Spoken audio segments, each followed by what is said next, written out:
Selamat atas kehamilan Anda, Nyonya Shirley. Terima kasih, Nona Alban. Laura tersenyum pada semua orang yang terus mengucapkan selamat padanya. Hari ini pesta perayaan kehamilan dirayakan. Sama seperti pesta pada umumnya, dimulai dengan pembicaraan kecil, lalu berbaur dengan orang-orang. Hanya saja, tak ada dansa di pesta. Saya ingin menyerahkan hadiah langsung pada Anda, tapi ayah saya melarang. Rihanna Alban menghela nafas. Tidak apa-apa, Nona Alban. Aku sudah sangat senang karena kau datang, ujar Laura. Kalau begitu, jangan lupa buka hadiah yang saya berikan, ya. Saya menulis nama di atas kotak, bisik Rihanna. Terima kasih, Nona Alban. Laura pergi menyapa tamu lain. Sesekali, ia melirik Juan yang tengah berbincang dengan para petinggi Shirley. Laura melihat kebahagiaan di wajah Juan saat pria itu menceritakan tentang Laura. Laura pergi ke balkon, karena ia merasa sesak di dalam. Baru memasuki area balkon saja, udara dingin langsung menusuk tubuh Laura. Untungnya, Laura menggunakan gaun yang nyaman dan membuat udara dingin tadi berubah jadi hangat. Bahan dari gaun ini pasti sangat mahal. Berapa banyak Juan mengeluarkan uang untuk membelinya? Sikap posesif Laura pada uang muncul. Permisi, Nyonya pemilik acara. Gina datang. Dia memakai setelan bodyguard, karena dia menghadiri pesta sebagai pengawal Laura. Lia, sayangku. Kenapa Anda pergi tanpa memberitahu? Saya mencari Anda kemana-mana. Kalau Anda diculik dan hilang, bagaimana? Saya, sih, tidak masalah. Tapi nanti saya tidak dapat gaji, ujar Gina. Wanita ini. Laura menarik pipi Gina, membuat wanita itu meringis pelan. Aduh, sakit tahu. Gina cemberut. Bagaimana kencanmu? Tanya Laura. Lumayan. Oh, lumayan, sampai kalian tidak kembali ke mansion? Laura tersenyum miring. Kak, kau tahu dari mana? Gina terkejut. Aku tahu segalanya, fufufu. Kalian main berapa ronde semalam? Laura memainkan alisnya. Kami tidak melakukan apa-apa. Kami hanya tidur berpelukan, itu saja. Gina berdehem. Cie. Diam. Hehehe. Permisi, Nyonya Shirley. Seorang pelayan laki-laki datang mendekat. Pelayan itu membawa sebuah nampan berisi beberapa minuman. Apa Anda ingin mengambil segelas? Tanya pelayan dengan sopan. Ini tidak mengandung alkohol, kan? Tanya Laura. Semua minuman di pesta tidak mengandung alkohol, sesuai perintah Tuan Shirley. Wah, suami yang perhatian, celetuk Gina. Lia, dong. Suamiku. Laura mengambil segelas, lalu memberikan satu gelas lain pada Gina. Saat itulah Laura menangkap sebuah senyuman aneh yang ditunjukkan pelayan kepadanya. Apa ada hal lain? Tanya Laura. Maafkan saya, apabila perilaku saya tidak sopan, Nyonya Shirley. Saya mohon undur diri. Pelayan itu pergi dengan elegan. Aneh. Tentu saja Laura merasa aneh.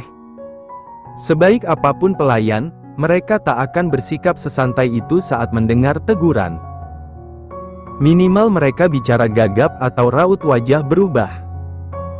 Tapi pria tadi, dia benar-benar tenang. Dia siapa, iya? Tanya Gina. Kau juga tidak tahu. Rupanya bukan hanya Laura yang tidak pernah melihat wajah pria itu di mansion. Pesta memang tidak diadakan di mansion Shirley, melainkan Rose Mansion. Namun semua pelayan berasal dari mansion Shirley, seharusnya Laura mengenali wajah-wajah mereka. Apalagi Gina, dia mengenal semua orang di mansion. Ini Gina Abigail. Kupikir ada seorang pelayan yang tidak ku kenal. Periksa lewat CCTV di bagian balkon selatan. Gina bicara lewat earpiece. Menurutmu, dia siapa? Tanya Laura. Siapa lagi kalau bukan penyusup? Juan sendiri yang bilang, tidak akan memasukkan orang asing sebagai pekerja, ujar Gina. Penyusup, ya. Orang sekuat apa dia, sampai bisa melewati penjagaan Shirley? Laura meletakkan gelas di pinggiran balkon. Ia tidak akan meminum itu, karena curiga. Laura, apa Juan sudah bicara soal harimau hitam? Tanya Gina. Apa? Siapa dia? Laura mengerutkan dahi. Oh, baiklah. Gina melakukan kesalahan. Katakan, siapa dia? Laura memaksa. Baiklah, dengar, ya. Gina menceritakan semua yang didengar dari Hans. Hah? Ada orang yang seperti itu? Kenapa Juan tidak menceritakannya padaku? Tanya Laura. Juan pasti tidak mau kau khawatir dan memikirkannya. Kau, kan, sedang hamil, ujar Gina.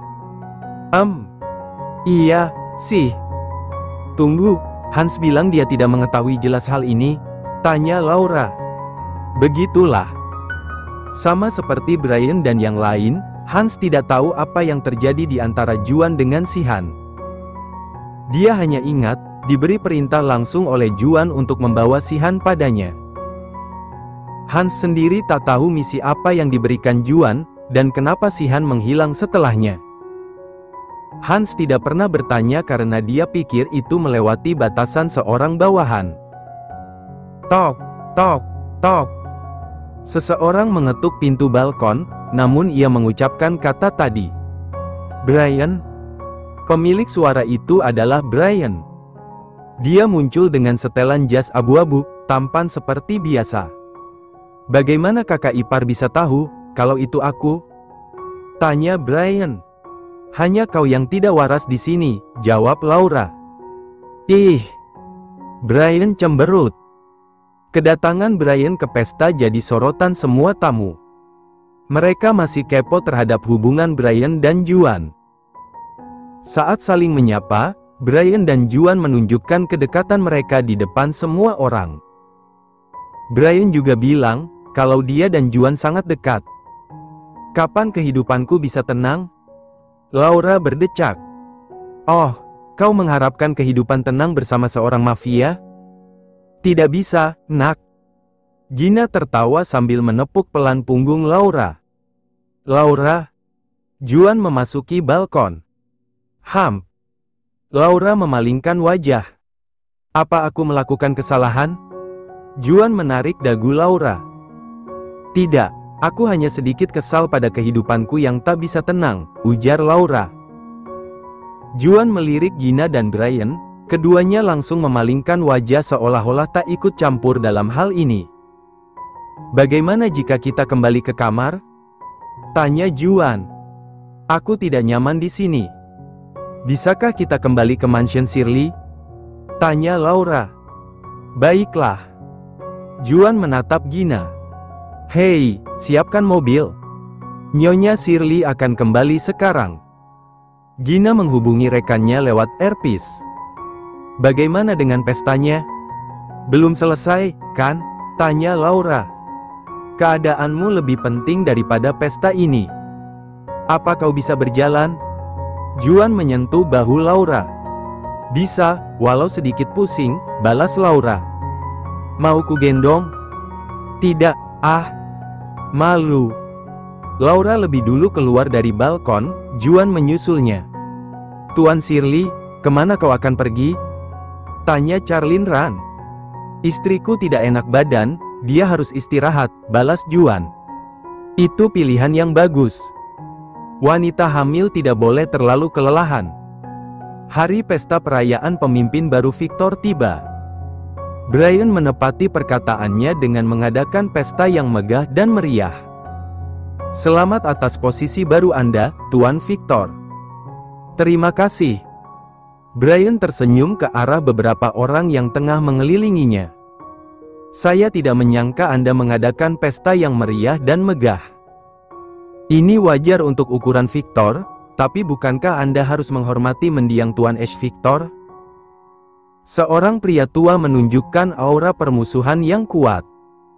Tentu saja, aku menghormati ayahku. Aku menepati janjiku untuk mengadakan pesta yang meriah, ujar Brian. Walau begitu, seharusnya Anda lebih hati-hati. Kematian Tuan Ash Victor kan tidak wajar. Saya sangat tidak percaya, seseorang seperti Tuan Ash Victor akan mengakhiri hidupnya sendiri. Pasti ada seseorang di belakang semua ini. Dia menatap Brian dengan tajam. Wajar saja kau berpikir seperti itu. Kau adalah sahabat baik ayahku, kau memang perhatian kepadanya. Aku sangat senang, ujar Brian. Tentu saja. Tuan Ash Victor pernah mengatakan, kalau sahabatnya lebih perhatian daripada putranya sendiri.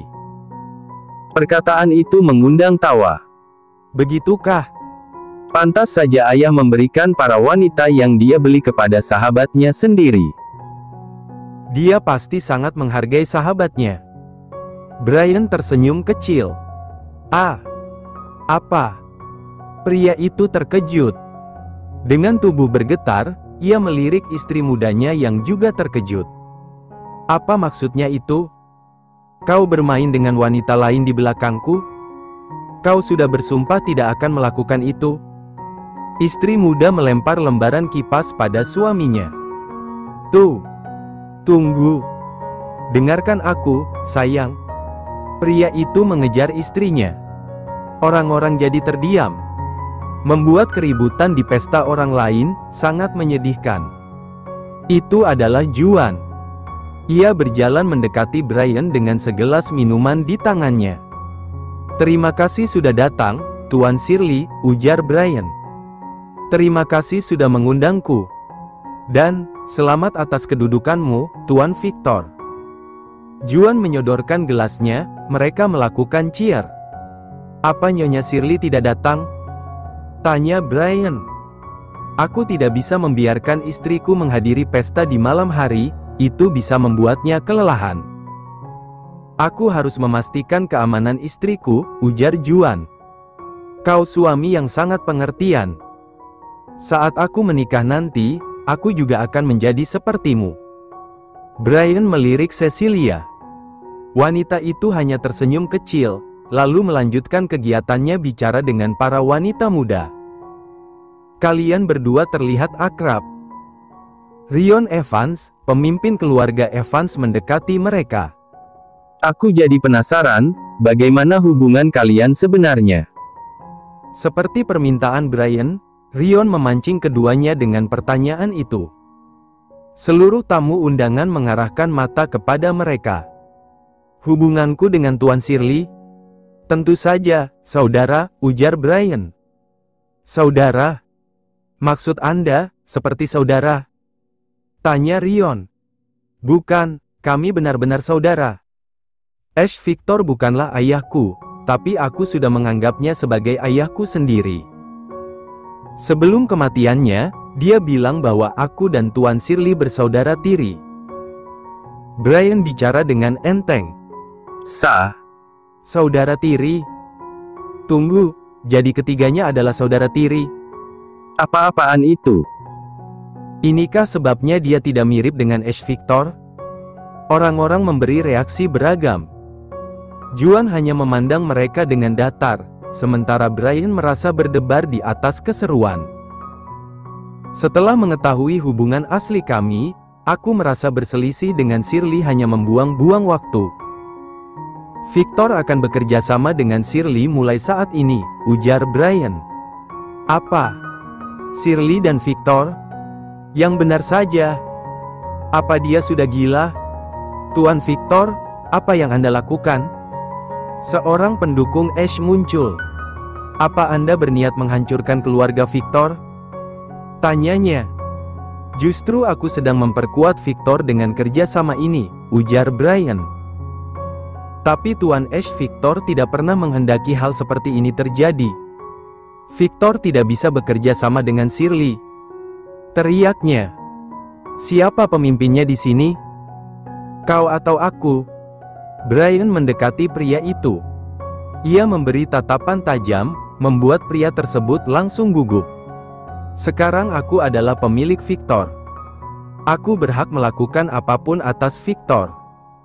Seseorang yang bukan bagian dari Victor, sebaiknya diam saja. Karena aku tahu yang terbaik untuk kelompokku.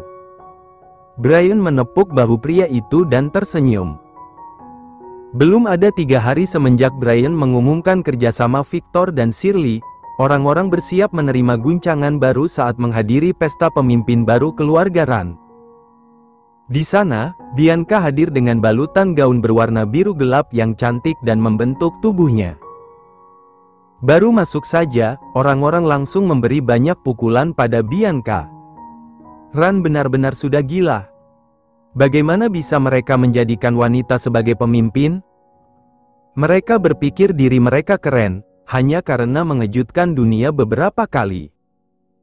Ran pasti haus perhatian, sampai melakukan hal ini. Apa dia bisa memimpin dengan baik?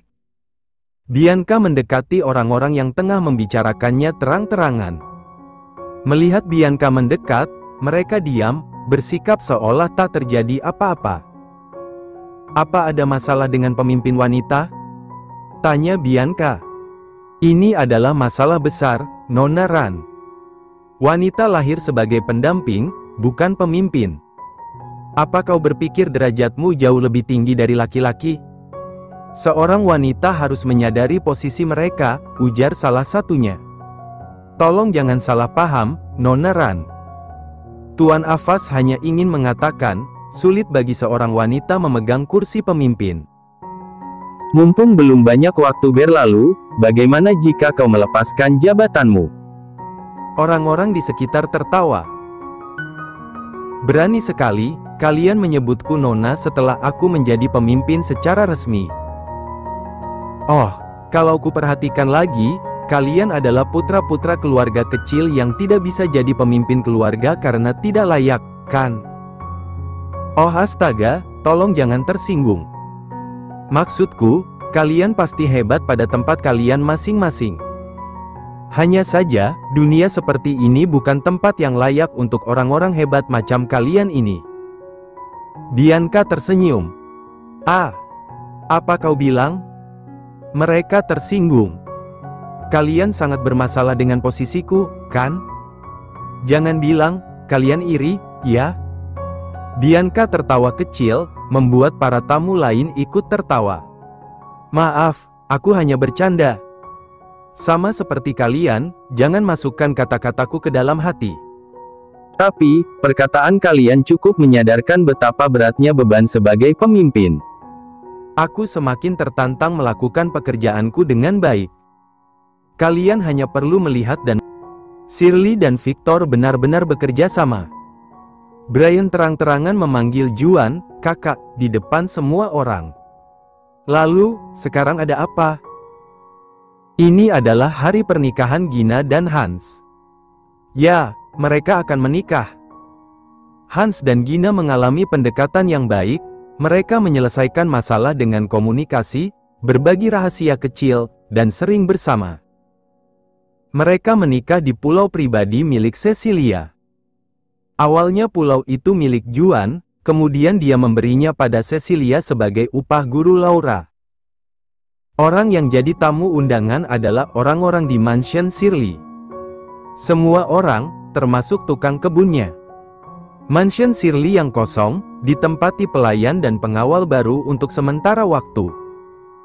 Tentu saja mereka telah melalui seleksi ketat, agar tak terjadi hal yang tak diinginkan.